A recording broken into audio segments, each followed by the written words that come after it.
Guys, welcome back to my, not my, it's our channel. I hope you all are doing well और हम लोग भी बहुत बढ़िया है। इतने दिनों तक मेरी गायब रहने की वजह थी, बहुत प्यारी क्यूट सी वजह थी। मेरी छोटी सी गुड़िया हमारे पास आई है। I am blessed with a baby girl, उसका नाम है अक्षिता। बाद में नेक्स्ट ब्लॉग में मैं जरूर उसके साथ आप लोगों को इंट्रोड्यूस करवाऊंगी। तो आज का जो हमारा ब्लॉग है ना, वो बस मेरी प्रेगनेंसी जर्नी के ऊपर है, नॉट मेरी, it's our pregnancy journey. Because हम दोनों ने ये जर्नी को ना बहुत ज्यादा एंजॉय करके जिया है। तो let's start about our pregnancy journey. Of course. तो जब फर्स्टली हम लोगों को न्यूज मिला ना, तो ऐसे तो हम लोग बहुत दिनों से ट्राई कर रहे थे। आफ्टर टाइम हम लोगों को सडनली न्यूज मिला कि वी आर गेटिंग पेरेंट्स। तो हम लोग तो फर्स्टली बहुत इमोशनल हो गए थे, बहुत ज्यादा रोए। फिर आगे बढ़े, प्रेगनेंसी जर्नी स्टार्ट हुई हम लोगों की। तो कुछ कुछ दिक्कतें तो जरूर आई, और ये मैं अपना एक्सपीरियंस आप लोगों के साथ शेयर कर रही हूँ। इट्स नथिंग मेडिकल, नथिंग कोई भी सजेशन। सबका बॉडी अलग अलग है। कोई भी आप लोगों को प्रॉब्लम हो, कुछ भी हो, तो जरूर अपने गायनेकोलॉजिस्ट के पास हमेशा सजेशन लीजिए। ये मेरी रिक्वेस्ट है। ये सिर्फ मैं अपना एक्सपीरियंस आप लोगों के साथ शेयर कर रही हूँ। तो फिर जब हम लोगों ने मेरा जब ऐसे हम लोगों को न्यूज़ मिला, उसके बाद मेरा प्रमोशन हो गया जॉब में। तो मेरा प्रमोशन मतलब ही ट्रांसफ़र होना। तो मैं नई जगह पे मुझे फिर जाना पड़ा। तो मैं तो बहुत टेंशन में थी कि नए लोग, वो लोग समझ भी पाएंगे, मैं तो लीव लूँगी, अभी क्या करूँगी क्या नहीं। लेकिन मेरी किस्मत बहुत अच्छी थी, वो लोग बहुत सपोर्टिव निकले और मुझे लीव लेने में कोई प्रॉब्लम नहीं हुई, कोई दिक्कत नहीं हुई। फिर आया मेरी मम्मी, सडनली उनका एक्सीडेंट हो गया। वो गिर गई थी और हिप जॉइंट टूट गया था, बॉल टूट गया, फिर वो रिप्लेस हुआ। तो मम्मी पूरी बेड पे हो गई थी। तो मेरी सिस्टर जो है, मेरी दीदी जो है, वो अपने घर लेके चली गई थी मम्मी की, कि यहाँ पर मेरा हालत ऐसा है तो मम्मी का ध्यान कौन रखेगा। तो ये चला, फिर मैं अकेली इधर रह गई। अकेली बोलना गलत बात है, मेरे सास ससुर सब थे, बट वो थोड़े से डिस्टेंस पे रहते थे। तो हमेशा उनको मेरे इधर आके ही मुझे सब कुछ देना या करना पॉसिबल नहीं होता था, बट जितना हो सके उन लोगों ने किया। तो ये थ्रू आउट जो जर्नी है ना, सबसे ज्यादा अगर मेरा ख्याल बोलिए, मेरी नखरा, मेरा टैंट्रम, जो भी आप बोले, सबसे ज्यादा जिसने सहा वो है मेरा प्यारा सा हस्बैंड। तो ये ना हम लोगों ने अपना ही एक अलग जर्नी इस टाइम पे जिया था। हर एक चीज को फील करना, वो फर्स्ट बेबी की कैसा होता है, कैसा उसका फीलिंग होता है।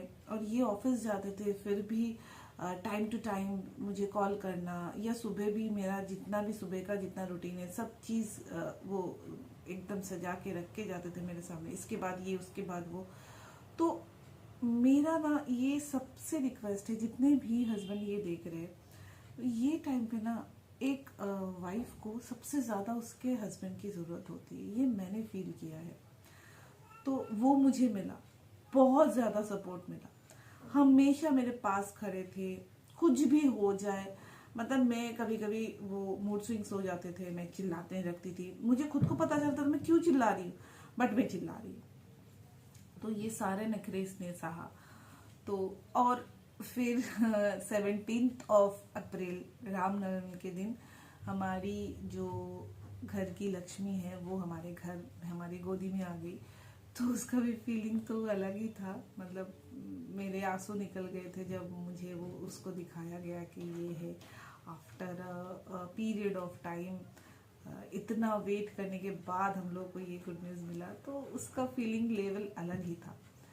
तो इस टाइम पे जो भी अप्स एंड डाउन्स होते हैं ना, जितने भी मेडिकली बोलिए, मैं कुछ खा नहीं पाती थी। तो क्या खाना मुझे अच्छा लगेगा, बहुत सारी चीज़ ये ट्राई करता रहता था कि ये खा लो, ये थोड़ा अच्छा लगेगा, वो थोड़ा अच्छा लगेगा।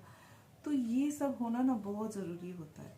तो जितने भी देख रहे, रिक्वेस्ट है, प्लीज दोनों ही एंजॉय कीजिए, मत सोचिए कि एक ही का प्रेगनेंसी है, दोनों का अगर सोचेंगे ना तो वो अलग ही हो जाएगा, है ना। एकदम। एक्चुअली मैं एक बात कहना चाहता हूँ, मतलब हम लोगों के मतलब जो प्रेगनेंसी जर्नी थी उसमें मैंने बहुत कुछ चीज़ें देखी और बहुत कुछ चीज़ें मेरे को समझ में आया, क्योंकि उस टाइम मेरी वाइफ की बहुत सारे मूड स्विंग्स होते थे। मतलब कभी कभी मैंने देखा वो बहुत टेंशन में आ गई, कभी कभी मैं सोच रहा था इसमें टेंशन वाला कोई बात ही नहीं है, मगर वो क्यों ऐसा होता है, क्यों ऐसा कर रही है। लेकिन फिर बाद में देखा वो तो ऑटोमेटिकली सब ठीक हो गई। फिर देखा कभी चिल्ला रही है, कभी उसको ये खाने का मन कर रहा है, कभी वो खाने का मन कर रहा है। मतलब देखिए, मैं ऑफिस में निकल रहा था और मेरी वाइफ अकेली घर में रह रही थी, अकेली, क्योंकि उनकी मम्मी का एक एक्सीडेंट हो गया था। मेरी सास मेरे बगल में ही रहती एक्चुअली, तो तब वो जाके उनकी बड़ी बेटी के घर में रहा करती थी। तो मेरे को बहुत चिंता सताती थी कि वो घर में अकेली है मेरी बीवी, तो कैसे करके मैं उसको मतलब टाइम टू टाइम सब उसको दवा खाया कि नहीं, टाइम टू टाइम खाना खाए कि नहीं, सब मेरे को सब एकदम टाइम टू टाइम मैंने देखना पड़ता था। ये मैं सब हस्बैंड के लिए बोल रहा हूँ, ये जो जर्नी है प्रेगनेंसी जर्नी आप दोनों के लिए एंजॉयबल है। सो प्लीज़, जो भी वाइफ का नखरे है, जो भी वाइफ का मूड स्विंग्स है, आप उसको पैम्पर, उनका पैम्पर सब ठीक तरह से निभाइए। बस देखिएगा ना, ये जर्नी आपको इतना एंजॉयबल लगेगा, आपके लिए लाइफ टाइम रह जाएगा। ये सच्ची में मेरे लिए तो लाइफ टाइम है ही। एकदम। और सिर्फ प्रेगनेंसी के ड्यूरिंग प्रेगनेंसी में ही नहीं, आफ्टर डिलीवरी के बाद भी पोस्टमार्टम प्रेगनेंसी भी होती है, उसमें भी एटलीस्ट बेबी होने के बाद से 3 महीना बहुत क्रूशल है, बहुत ही क्रूशल है। क्योंकि क्या होता है ना, मेरी बेटी जैसे थी, एकदम रात में सोती ही नहीं थी, वो गोदी में ही रहती थी, गोदी में सोती थी। जैसे ही मैं उसको नीचे उसके बिस्तर पे उतारती थी वो जग जाती थी। तो ऐसे क्या होता था, मुझे नींद नहीं मिलती थी, मुझे फ्रस्ट्रेशन होने लगता था, एकदम बौखलाई जाती थी। फिर अपने बॉडी में एक तो ऑपरेशन का एक सी सेक्शन का एक वो प्रेशर, बॉडी उतना ले नहीं पाता था, पूरा रात रात भर जगे रहना, बेबी को हर 2-2 घंटे में खिलाना। तो ये सब चीज़ों से ना एकदम वो मेंटली जो है ना डिप्रेशन में चले जाते हैं, ज़्यादातर फीमेल्स ही ये जाते हैं। तो इस टाइम पे उनको मेंटल सपोर्ट करना उनके पार्टनर की तरफ से और उनकी फैमिली की तरफ से भी बहुत ज़्यादा ज़रूरी होता है। जब तक ना आप उसको ये मेंटल सपोर्ट देंगे ना, ये पीस नहीं देंगे, तब तक वो ये डिप्रेशन से बाहर नहीं निकल पाएगी। मुझे याद है मैं ऐसे पूरा रात रात भर बैठी रहती थी, तो मेरे हस्बैंड जो है बोलते तुम सो जाओ 2 घंटा, मैं अपनी गोदी में रखता हूँ। 2 उनको ऑफिस जाना है सुबह उठ के, तब तो मैं फिर भी छोड़, मैं मैटरनिटी लीव में थी, बट उनको ऑफिस जाना था, फिर भी वो लेके घूमते रहते थे। लेकिन मेरा भी सोचिए ऐसा मेंटल सिचुएशन रहता था, मैं ठीक से सो नहीं पाती थी, इतना ज्यादा नींद आ रहा है मुझे, लेकिन मैं सो नहीं पाती थी। मुझे लगता था अरे वो शायद जग जाएगी, अरे वो शायद अभी रोने लग जाएगी, मुझे ऐसा फीलिंग होता था। तो ये ना न्यू मॉम्स का हर मतलब बहुत ज़्यादा एंजाइटी होता है, बहुत कुछ वो उस टाइम पे होता है। बॉडी आपका हार्मोनल चेंजेस जो है डिसबैलेंस होने लगता है, बहुत सारे चेंजेस बॉडी में आते हैं। तो ये डिप्रेशन होना, मूड स्विंग होना उस टाइम पे भी ये चलता है। तो ये रिकवरी होने में भी टाइम लगता है। तो इस टाइम पे ना फैमिली सपोर्ट और पार्टनर सपोर्ट बहुत इम्पोर्टेंट है। तो ये उन सबके लिए इस टाइम पे ना सपोर्ट करो, हर एक लड़की को, चाहे वो आपकी बीवी हो, चाहे वो आपकी बहन हो, बेटी हो, बहू हो, उसको सपोर्ट करो।